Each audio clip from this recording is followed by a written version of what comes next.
All right, folks, it is very, very early in the morning on Sunday morning. And as usual, I have decided to give it a little bit of time before I made this video. It always happens at the times that I'm home, but I just thought that I need to talk about this because Israel was attacked in a way that, in my opinion, is unprecedented. It's a way that we have not seen in a while, and we've been full of these unprecedented attacks. Iran attacked Israel in an unprecedented way in April. Of course, we know what happened on October 7th. We also know what happened on October 8th.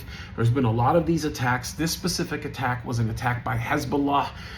One thing that I should note here with Hezbollah is they are far more sophisticated organization than Hamas will ever be. There's some big differences between them. Hamas is not nearly as organized or sophisticated as Hezbollah. Hezbollah actually has missiles where Hamas has rockets. Hezbollah, of course, is Shiite, where Hamas is, of course, Sunni, although it's very interesting. We've talked about the geopolitical dynamics that exist between the Sunnis being very close to a Shiite nation like Iran, specifically as it relates to Islamic Brotherhood, and that's because they're working together to eliminate a common enemy, and in their mind that is Israel and, of course, the United States of America. Now, let's get into what happened. I'm going to talk about several things. I'm going to talk about what happened, what has happened over the last few hours. Then I'm going to talk about, which, by the way, normally I would wait to make a video like this, and I wanted to make it right away, but I needed to get some confirmation from contacts in Israel just to find out exactly what we were dealing with, which I think is a very, very important thing to actually do. So we'll talk about what happened over the last few hours. We're going to talk about the pagers. There's a lot of questions about that and the walkie-talkies. And then after that, we will talk about the geopolitical implications of this recent attack and what's going on. And then, of course, we will have a conversation about the biblical implications. I hope to do this in about 20 minutes. That's my hope. I think I can.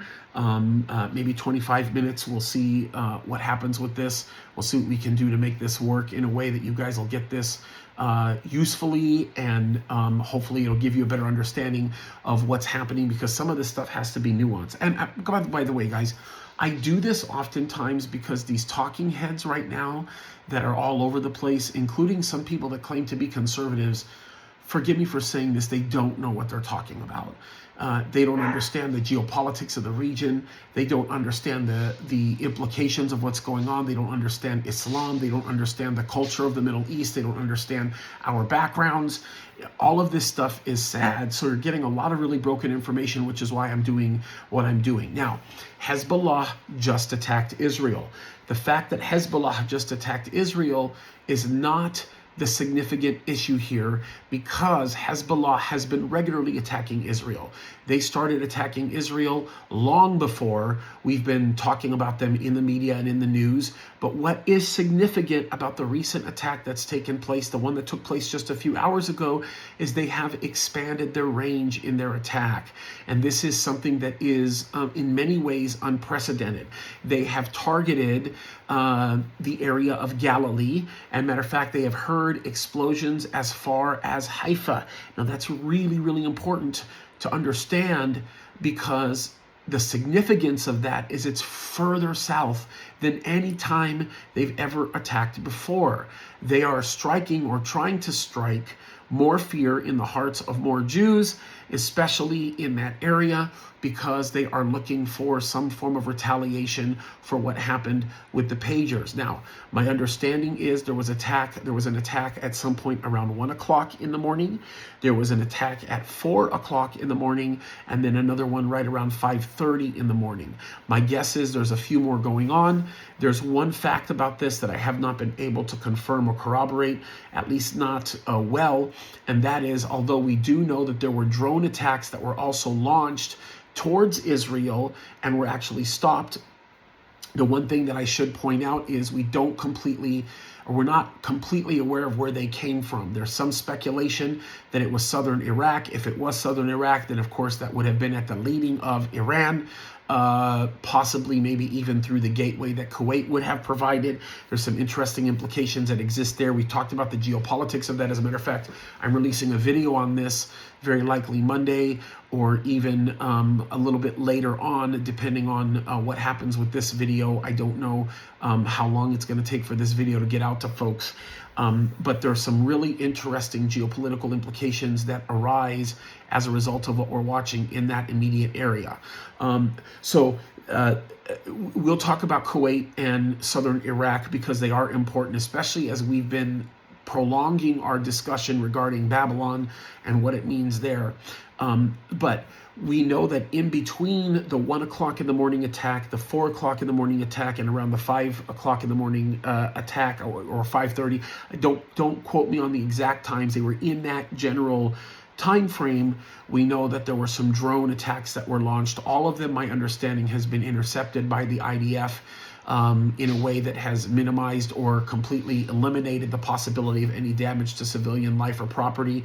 I do know that in these attacks, there were some farm animals that were killed in one of the villages that had never been attacked before by these missiles that Hezbollah has launched, which is an interesting thing. Now, let's talk about what's happening here, because there's been a lot of rhetoric, increasing rhetoric by Hezbollah that they are going to attack Israel. Now, yours truly has been watching a lot of the addresses that have been made by Nasrallah, especially the ones that were after the time that Ismail Haniyeh was killed, because at the time that Ismail Haniyeh was killed, who was, of course, one of the last political leaders remaining of Hamas, in Iran, there was a lot of commentary that was coming from around the Middle Eastern world going, what in the world is going on, and what does Israel have its hands in? Because if you remember, when Haniyeh was killed, he was literally killed in a bunker, folks, not even in a bunker, that's the wrong word, a dormitory that was in a secure facility as the new president of Iran was being brought in. And, just more than maybe 30 minutes, 40 minutes prior to that time, Haniyeh was having a conversation with Khomeini. So this is very interesting. It put a lot of fear in the hearts of the terrorist leaders around that area. This is on the heels of Yemen actually experiencing a pretty major attack. Now, there's been new issues that have arisen with Yemen that we're going to have to talk about in a minute. That will go back to our geopolitical conversation. But there's been a lot of back and forth, politically speaking, between the United Nations, which in my opinion is the largest terrorist organization in the world, and many other countries like France that's getting destroyed by Islam, where they are condemning Israel for defending themselves, when not only do they have the right to defend themselves, they have an obligation to defend themselves. It's a completely different story. But with that being said, Israel has been hearing the increase in rhetoric, especially with Hezbollah, especially because of the desperation that Iran has been exhibiting as a result of some of the recent activities that have been taking place. It was a bad blow to Yemen when Israel bombed that port that was there. That became a bigger problem for the Red Sea itself, because some of the instability that they were very worried about in the Red Sea with respect to the specific trade routes that lead into the Suez Canal, which eventually gets you into the Mediterranean, was also a real concern. And of course, that has destabilized that a lot more. Of course, remember, that wasn't Israel that did that destabilizing. That was, of course, the actions of the Yemeni Houthis that created that situation. Now, that gets things even more complicated, because when you stop for a moment to reflect upon how that affects Russia and how Russia's actions, not only in the Red Sea, but against these other African nations that are, of course, further East African nations that are along the coast there where the Red Sea is, it changes things. And then also when you start talking about North African nations like Libya, for example, where Russia is involved in a massive civil war there, and it won't be long before Russia probably takes control of Libya to a significant enough level where they will actually be able to control operations in southern Mediterranean, which I can tell you this, the European nations are not going to do anything about it, because they won't be able to do anything about it. That's a whole other issue for another day. We have to go back to what happened a few days ago. Now, for those of you that don't know, Israel basically managed to identify the pager system that all of the Hezbollah terrorists were using, because quite some time back, I want to say a few years back, they had decided that they were not going to use smartphones anymore because they were concerned with the technological infrastructure that Israel had and their ability to be able to listen to their conversations and gather intelligence. So instead, they decided to use some kind of an encoded system that would be utilized in their pagers, where they would be able to page one another, and through those pages, they could in essence have a very archaic form of encrypted communication, which sometimes that kind of thing works really well.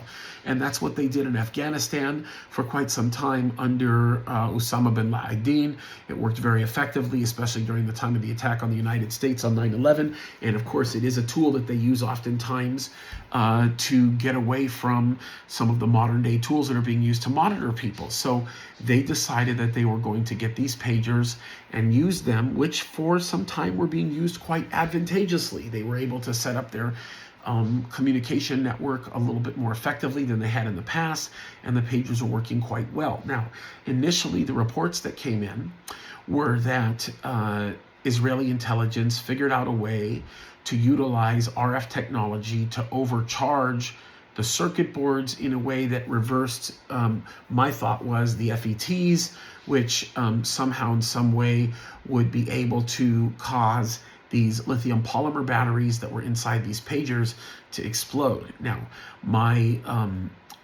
I was told when we were live on my show on Tuesday by David, who has an extensive background with Israel. He was, IDF commander. His initial thought was that's exactly what they did. Now, I went back, and since then I spoke to some of my buddies who are really smart RF theorists who understand the way these things work. I would like to think I've got some understanding of it, being that that's a hobby of mine and it's something that I really enjoy. And they all confirm my suspicions, and that is impossible. They can't do it that way.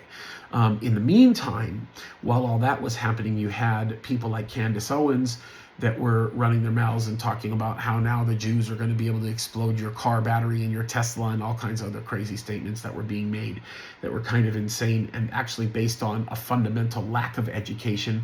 It's amazing how you can elevate somebody to a point where they get so popular that anything they say gets accepted, when in reality it's based on a lot of very unintelligent commentary. But there was commentary like that being made by several people, and you just got to ignore it because it's nonsense. Now, the general thought when David and I were discussing this on Tuesday is that this is what was happening, this is what was taking place. And then I realized after researching it, I know David knows now, that wasn't the case, that what actually happened was explosives were actually laid in these pagers, very tiny amounts, to the point where the weight of those pagers couldn't even be felt. And it was brilliant because from what we do know, there was an operation that had lasted years and years and years and years, where Mossad was able to develop a manufacturing plant where they manufactured all of these pagers.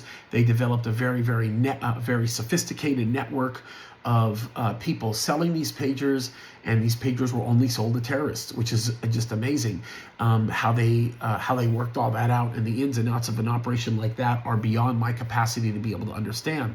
So all at the same time, and there's some suspicion as to why it happened at the time that it did. Some people think that it happened because the sophisticated plan that they had in place for years and years and years was about to be thwarted as a result of some of the newer intelligence that these enemies of Israel were trying to gather as a result of what happened to Haniyeh, same type of technology, by the way. And Israel found themselves in a position where they were about to be found out, so they decided that they were going to do the what they probably should be doing, and that's destroying all of these leaders who had these pagers, so that they would not lose the amount of effort that they had put into creating this network and not allowing it to do anything. Now, the prominent thought was this was happening, and then Israel was going to go in and do a major attack because Hezbollah's communication infrastructure was destroyed. Well, of course, as we found out, the next day.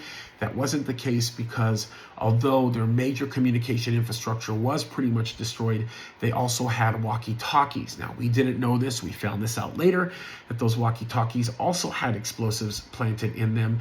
And it was a rude awakening for Hezbollah. They're very shocked. They woke up to this going, oh my goodness, what in the world? We have no way of communicating. And their radios were, they look like this. This is a more sophisticated radio than anything Hezbollah would have had. This radio does all kinds of encrypted stuff, DMR, and it does all kinds of cool things. And I'm a ham radio operator. I got a bunch of these, and I absolutely love it. But they had radios that were about this size, and they would communicate with these radios. And, you know, these radios are capable of a lot. They can do a lot depending on how they're configured. The ones that Hezbollah had were not nearly as sophisticated as the one that's in this hand. The one that's in this hand can talk to the International Space Station. You can talk to people across the world. It's capable of all kinds of digital function, including DMR and different things like that. But what they had looked like this, but was way less sophisticated. Some people believe that it was made by ICOM. Some people say that those radios were a takeoff of ICOM, like kind of like something to look like them. It doesn't matter either way. Somehow they were either manufactured by Israel or taken, intercepted by Israel, and had those explosives planted, which I would assume doing what they did there would have been a lot more sophisticated in the detonation of those things than in a pager, because the RF component in a pager for cellular and longer distances is already built in. Either way, they did what they did, and it disabled a whole bunch of terrorists. The number that I heard now is that over 3,000 terrorists were disabled, or heavily hospitalized, and somewhere in the neighborhood of 45 or 50 were actually killed. These are all higher level people. And then to add to that, Israel attacked. I think there was another type of targeted missile that was fired, not a missile, targeted, from an airplane, that destroyed a place that several Hezbollah commanders were in. They all got together. Maybe it was out of desperation. I don't know. There was 20 or 30 of them. I don't know the exact number, but they were all killed in that single attack, which is a pretty remarkable thing that Israel did again. And so what's happening now is Hezbollah is running scared. They are running scared. Now, one thing that I should note is that Nasrallah, which he's a person that I take, as much as I can, I will watch him. He's the leader, by the way, of Hezbollah. Anytime he's being broadcasted in Arabic, I will listen, because there were things that the translators will not say that he is saying, unless you're watching Memory. Memory does a pretty good job of translating the things that he says, where he's basically vowing to destroy Israel and to fight back and so on and so forth, because right now the Middle Eastern world is making a whole lot of fun of him and saying that he's a nut and all kinds of things. There's a lot of jokes going on about him, but he should not be underestimated. The man is pretty brutal. So let's stop to talk about the geopolitical implications of this. First of all, this is going to have a substantial effect on Iran. I think that's something that we should note here. I think that Iran is getting desperate. I think that they're going to do everything that they can to maximize whatever pressure that they can on Israel, whether it be through people that are trying to give them some kind of credibility through a modified version of the JCPOA like we've seen with the United States, or whether it's going to be through working with other countries, specifically Shiite countries that may have an interest in wanting to further the agenda of Iran. There may be some energy implications that come from that, but Iran is in a very, very difficult spot. The biggest geopolitical implication right now of Iran being in the place that they're in is they're realizing that they're losing their crown jewel. And when Hezbollah is destroyed, they will be destroyed, Iran is going to be desperate. And in that desperation, they're going to start making alliances. They're already moving in that direction. They're going to start making alliances with other countries. More on that to come when we talk about the biblical aspect of all of this. So Hezbollah is on the verge of being destroyed. They're almost gone. We know what's going to happen there. It shouldn't be a surprise to anybody what we're actually going to see there, or what's going to end up taking place. The other thing that's also happening that we should be paying attention to is the destabilization of Beirut, Lebanon. We don't know what's going to happen there. We don't know if Israel is going to decide to go in there and push everybody back further north. to protect the general interests of the Jews that are living to the northern portion, the most northern portion of Israel. Maybe something like that. We don't know. I think that the Lebanese government is a really interesting government in that it's complex, okay? You have, if I remember correctly, I think that each component of the government is required to have some kind of a different background religiously. And if I remember correctly, I think the president is still supposed to be a Christian, that's just an interesting thing all in of itself. Whereas there's other ranking members, very important members that are in the government that are supposed to be like Shiite Muslims and Sunni Muslims, and they're all supposed to sort of coexist together, which we've seen the problem with all that nonsense. It's never really worked. But of course, the real runners of Lebanon right now is going to be Hezbollah. Hezbollah is really the proxy government that exists there. They're the ones that are pretty much running and doing everything while everybody in Lebanon is kind of a lame duck. So that has some interesting implications, especially because of what Turkey is doing right now. As you remember, prior to Erdogan, Turkey was a nation that was very sympathetic towards the causes of Israel, because they themselves leaned towards really not allowing Islam to be the greater influence. Of course, that has changed a lot with Erdogan coming in, of course, wanting to resurrect the Ottoman Empire and some of the insanity that's gone on there. It's changed a lot there. So the geopolitical implications of this are staggering, okay? It's going to affect Libya. It's going to affect Egypt. It's going to affect Jordan. It's going to affect Saudi Arabia. It's already affecting Iran. There's a lot of different geopolitical implications that exist, especially those areas that are around the Mediterranean, the Persian Gulf. It could have far-reaching consequences as far as, yes, India or Pakistan, because of the trade route implications. It could have a substantial effect on East Africa. Really, really important. It's going to have a dramatic effect on what's happening in those countries that surround Lake Chad. When we talk about Chad, Niger, Nigeria, and of course, it's going to have some significant implications in areas like Morocco and areas south of Morocco. South Africa too it could have some far-reaching issues. There's a lot to talk about there, and we don't have even close to the amount of time to touch the surface of where that's going to end up taking things. Now, let's talk about the biblical implications of this. We know what the Bible says, okay? We read Ezekiel 38, and Ezekiel 38 talks to us about a conglomerate of nations that are going to join together and are going to attack Israel. We believe that Gog, which is a title, presumably the leader of Russia, from the region of Magog, or with the region of Magog, is going to position itself against Israel. We know that there are going to be some dissenters. We know that Saudi Arabia is going to object to it, which is interesting because Saudi Arabia is working very, very hard to find an avenue for normalization with Israel, because they know that their G7 goal cannot be achieved unless there's a path to normalization for Israel, because they can't create their modified trade routes that would get them to G7 if it did not involve them normalizing with Israel, not to mention the energy implications of what can actually happen. It would strengthen the position of OPEC+.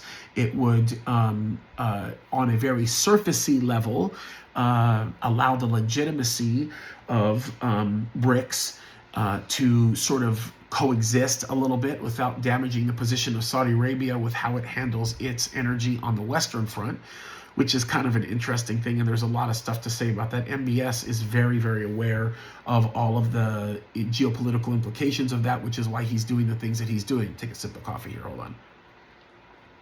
I hate it when I have dry mouth when I'm talking. So you have that happening, and if Iran is getting desperate, then we know that what Iran is already doing is it's seeking to find a close relationship with Russia. They're already doing that. Iran is helping Russia get some of these missiles, which, by the way, that's a whole other situation. We've talked about this quite extensively.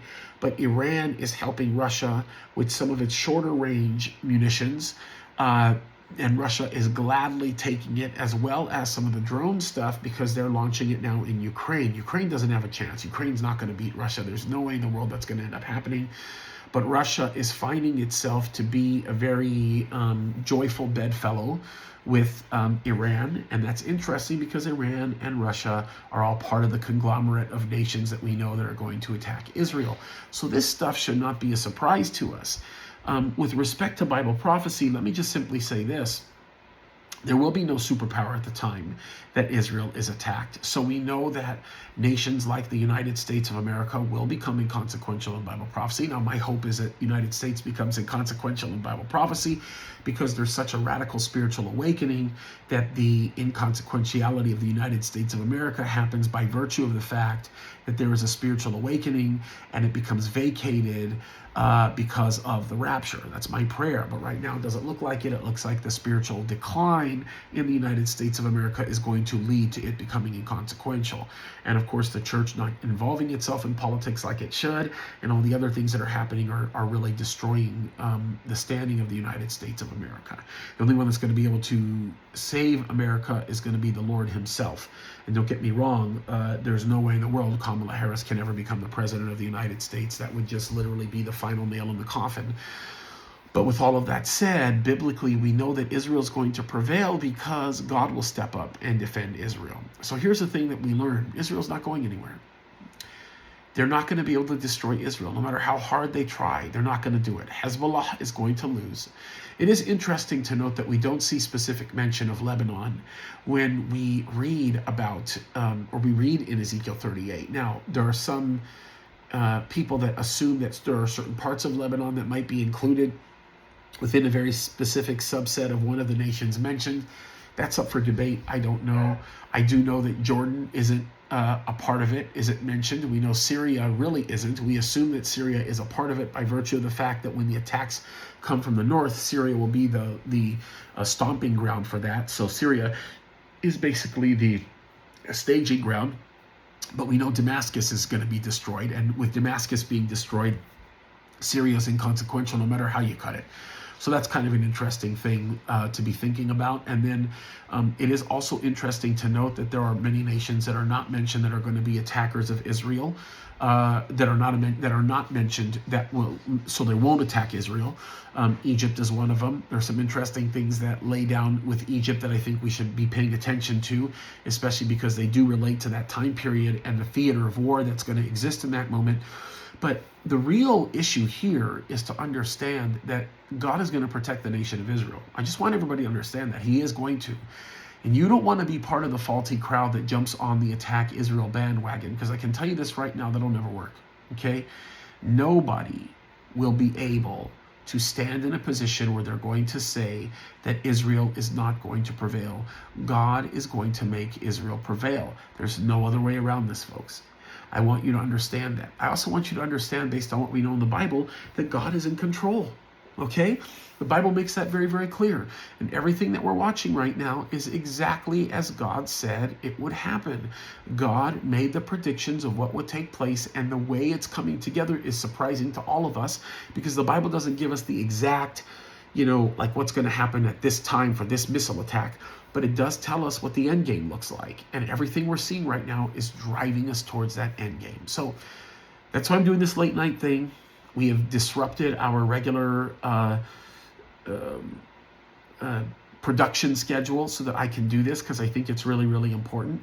There was a video that I was going to release today that I'll end up releasing on Saturday related to Kamala Harris, probably on the verge of starting World War III based on what's happening in Ukraine. I'll talk about that on Saturday. That video is already done. It's a good video. But I just want you to spend some time thinking about what I'm saying here. I've done lots of videos on this, folks. Any of the videos you see me doing with the green shirt, this is the shirt I sleep in, right? With this background, I'm in my office at home, are all of these updates, and many of those updates still have lots of very good information in them regarding the geopolitics and things that will help you. And then I would recommend that you look at some of the videos that are in my Bible prophecy series that I've been doing lately. They're really, really good. They keep you up to speed. And then on this channel, we're also updating lots of other things. We're giving you lots of information on the geopolitics of Israel, Russia, and all the regions surrounding. Spend a lot of time talking about U.S. politics as well, because they have a pretty important, they carry some important implications to what's happening in the region. And I do a lot of translating from Arabic into English for you guys of world leaders, things that they're saying, and it's all there. So you can go take a look at that. I would highly recommend that you look at many of the videos. They're designed to be filled with education. I will not be as docile as I am right now. I have to be quiet because of the kids, but I'm typically pretty loud and, excited, because this stuff is very exciting to me, and that's why I just am what I am. What I'm doing right now isn't really the real me. It is the real me, but I'm just quiet. I can't be all excited about this, and I want to scream. I want to go like, ah! But it's good stuff. So there's a lot happening. God's in control. I just want to let you guys know what the update is, and I'm telling you, the Lord could come back at any moment, and I want you guys to be aware of this. Keep your eyes open. The world is changing. It's changing rapidly, and we all need to be close to the issues. All right? Love you guys. God bless you. And remember, do what I do with my family every single night. Pray for Israel. Pray for the Jewish people. Pray for the peace of Jerusalem. It's really important, guys. Love you guys. God bless you. Shalom.